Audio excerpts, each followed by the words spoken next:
যে পুরুষ বাইরের কোনো মেয়ের জন্য ঘরের বউয়ের সাথে ঝগড়া করে, উল্টোপাল্টা কথা বলে, আর যাই হোক, সে পুরুষ কোনোদিন ভালো স্বামী হওয়ার যোগ্যতা রাখে না। কার দিন কখন কি ভালো যাবে খারাপ যাবে কেউ বলতে পারবে না। সকাল থেকে দেখো কত হাসি খুশি ছিলাম, কত ভালো ছিলাম। কি করে জানতাম যে বেলাতে এরকম হবে।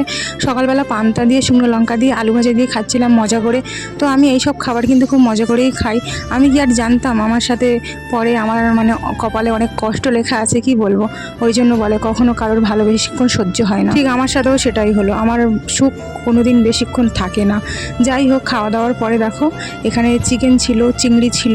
এতক্ষণে কিন্তু ঝগড়া চলছিল আমাদের সাথে, তবুও আমি ক্যামেরা অন করে এটুকু দেখাতে পেরেছি। আর তারপরে এই যে দেখো কড়াইতে তেল দিয়ে দিচ্ছিলাম, মানে চিকেনটা রান্না করবো বলে।